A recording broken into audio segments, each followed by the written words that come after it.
वो एक लेटर जिसने हिला दी मायावती की कुर्सी, जाने वाली थी सरकार। ये है मधुमिता की मर्डर की कहानी। कौन था जिसने अमरमणि को बाहुबली बनाया, फिर अमरमणि ने कोहराम मचाया, ऐसे शुरू हुआ था सफर। बीआरडी मेडिकल से क्यों गायब था कमरा नंबर 16? 20 सालों तक इस कमरे में क्या हुआ कोई नहीं जानता। बाहुबली अमरमणि की जेल से छूटने के बाद उनकी चर्चा जोरों पर है, लेकिन क्या आप जानते हैं कि अमरमणि को जेल क्यों हुई? मधुमिता का वो कौन सा लेटर था जिसने उस वक्त मायावती की सरकार को हिला दिया था, जिसके बाद उस लेटर ने बाहुबली नेता अमरमणि को जेल की सलाखों के पीछे पहुंचा दिया। इतना ही नहीं, वो कौन था जिसने अमरमणि त्रिपाठी को बाहुबली बना दिया था?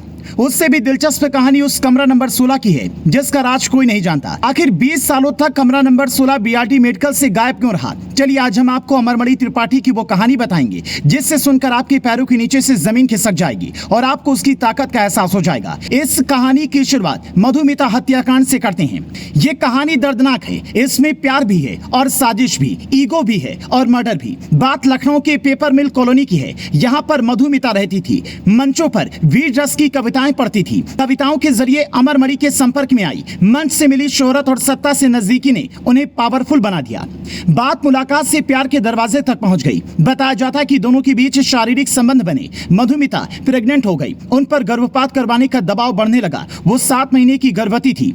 अमरमणि गर्भपात करवाना चाहते थे, लेकिन मधुमिता इसके लिए राजी नहीं हुई। बताया जाता है किसी को लेकर अमरमणि ने मधुमिता की हत्या करवा दी। इस हत्या के बाद अमरमणि के लिए सबसे बड़ी मुसीबत बना एक लेटर जो मौत के बाद उनके कमरे में मिला था। उसमें लिखा था, 4 महीने से मैं मां बनने का सपना देखती रही। तुम इस बच्चे को स्वीकार करने से मना कर सकते हो, पर मैं नहीं कर सकती। क्या मैं महीनों से इसे अपनी कोख में रखकर हत्या कर दूं? क्या तुम्हें मेरे दर्द का अंदाजा नहीं है?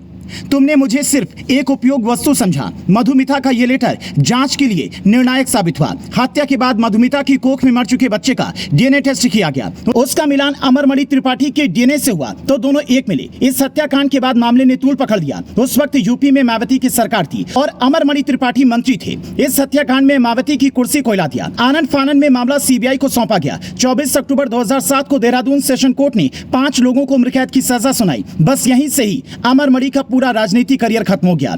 बेशक अमरमणि का राजनीतिक करियर खत्म हो गया, लेकिन दबदबा कायम रहा। बताया जाता है कि सजा के दौरान अमरमणि ज्यादातर बीआरडी कॉलेज के कमरा नंबर 16 में रहे, लेकिन हैरानी वाली बात यह थी कि बीआरडी मेडिकल कॉलेज के प्राइवेट वार्ड की दूसरी मंजिल पर 32 कमरे हैं। इसमें ऊपरी हिस्से के 16 नंबर कमरे में अमरमणि त्रिपाठी और उनकी पत्नी मधुमणि त्रिपाठी एडमिट रहे। वार्ड के सभी कमरों के ऊपर नंबर लिखा हुआ है, लेकिन कमरा नंबर 15 के बाद सीधे 17 का नंबर आ जाता है। कमरा नंबर 16 कहाँ है किसी को नहीं पता। कमरे के बाहर पुलिसकर्मी तैनात रहते थे। इसके साथ ही अमरमणि के अपने आदमी भी रहते थे, जो किसी भी आने जाने वाले पर निगाह रखते थे। अब आपके जहन में सवाल आ रहा होगा कि अमरमणि को इतना ताकतवर किसने बनाया, तो वो कहानी भी सुन लीजिए। 1970 के दशक में गोरखपुर में छात्र राजनीति पूरे उफान पर थी। इसमें 2 गुट थे, ब्राह्मणों के गुट का मसीहा हरिशंकर तिवारी और ठाकुरों के गुटों का मसीहा वीरेंद्र प्रताप शाही था। दोनों गुटों में लड़ाई की वजह वर्चस्व स्थापित करना था, ठेके हासिल करना। उस वक्त अमरमणि त्रिपाठी सीन में आए और हरिशंकर तिवारी के खास बन गए। वो इंसान हरिशंकर तिवारी थे जिसने अमरमणि त्रिपाठी को बाहुबली बनाया।